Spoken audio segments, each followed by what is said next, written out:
Il y a un mois, j'ai commencé à développer une application de gestion de dépenses Budgetly. Mais au fil du développement de cette application, je me suis rendu compte que j'ai voulu optimiser la stratégie de test de ce dernier. Pour ce faire, j'ai utilisé Spring Boot, Selenium et Docker.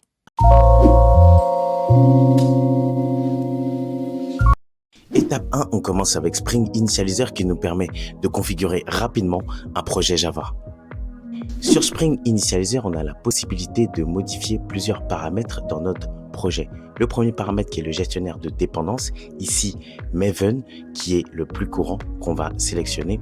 Ensuite, on a la possibilité de remplir le groupe et l'artefact qui est en quelque sorte le nom et l'identifiant du projet. Dans notre cas, on va mettre QA Docker Java et ensuite on va sélectionner la version de notre projet qui est Java 17 et qui fonctionne très bien avec Selenium. Une fois que l'on a tout rempli, on va pouvoir cliquer sur le bouton générer et le premier squelette de notre projet va pouvoir se créer. Maven est un outil de gestion de projet qui nous permet d'ajouter des bibliothèques externes à notre projet. Ici, dans notre cas, on va ajouter Selenium. Avec Maven, on a la possibilité aussi de pouvoir compiler le projet, donc convertir le code Java en langage machine et on va pouvoir exécuter le code, c'est-à-dire exécuter le code converti en langage machine. On va pouvoir également transformer notre projet sous forme d'exécutable en .jar ou .war. Maven s'occupe de ça automatiquement avec un fichier central que l'on appelle pom.xml. Pour dire à Maven que l'on veut utiliser Selenium, on ajoute une dépendance à l'intérieur de la balise Dependencies. Cette partie indique à Maven d'aller télécharger depuis le dépôt central Selenium et de l'ajouter automatiquement à notre projet. En d'autres termes, plus besoin de télécharger Selenium à la main, Maven s'occupe de tout. Selenium, c'est un outil qui permet d'automatiser un navigateur web. En gros, avec Selenium, on peut remplir des formulaires, vérifier du texte et même cliquer sur des boutons, comme le ferait un vrai humain. Maintenant que l'on a ajouté Selenium à notre projet, on peut écrire notre premier script. On va commencer par ajouter un fichier démo test.java dans le dossier test de notre projet Java qui va concerner notre test automatisé. Dans notre fichier, on va créer la méthode test Google qui va permettre de vérifier si l'adresse www.google.com est valide. Pour réaliser cette opération, on va faire appel à l'instance de classe WebDriver où l'on va pouvoir y utiliser la méthode get qui va permettre de rediriger notre navigateur vers www.google.com. Une fois que cette redirection a été faite, on va pouvoir vérifier le titre de la page Google et ensuite fermer le navigateur. Maintenant, vérifions si notre test automatisé est opérationnel. Maintenant que l'on a réussi à créer notre premier test automatisé, on va pouvoir l'intégrer dans un conteneur Docker. Maintenant, on va pouvoir créer notre Docker file. Mais avant, petit rappel, Docker, c'est une technologie qui permet d'exécuter dans des containers notre application.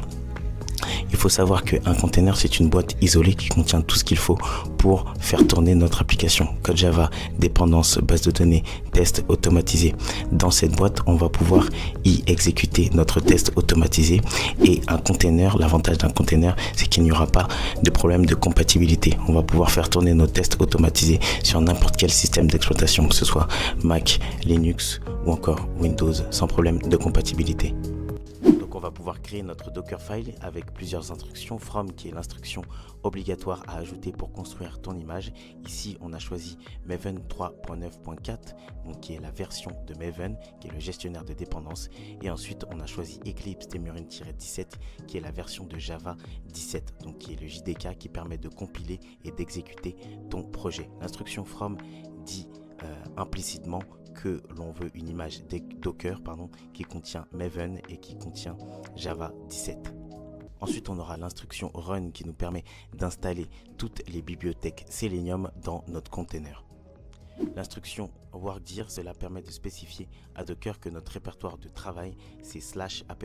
Donc c'est dans ce répertoire que l'on va pouvoir installer toutes les bibliothèques Selenium, l'image Java et notre projet Maven. Ensuite, on aura l'instruction copy qui permet de copier tout notre projet et de pouvoir le coller dans le container. Ensuite, on aura l'instruction cmd qui permet de spécifier la commande Maven test qui permet d'exécuter nos tests automatisés à l'intérieur de notre container. Ensuite, on va pouvoir créer notre image avec la commande docker build-t, le nom de l'image est suivi d'un point qui est important et qui veut dire que l'on veut créer l'image à partir des instructions que l'on a ajoutées dans le Dockerfile. Une fois qu'on a créé l'image, on va pouvoir vérifier la création de cette image avec la commande docker image. Dernière étape pour faire l'exécution des tests, on va réaliser la commande docker run suivi du nom de l'image et ensuite on va pouvoir lancer nos tests automatisés qui sont inclus dans notre container. Résultat, le container lance le test Selenium et si tout est correct, le terminal affiche ce message précis. Et voilà, c'est donc la fin de cette vidéo. Évidemment, ce qu'on vient de faire ne représente pas tout le périmètre de la stratégie de test automatisé, mais au moins tu as pu voir un petit début de ce à quoi est confronté un testeur automaticien. Allez, à plus pour une prochaine vidéo.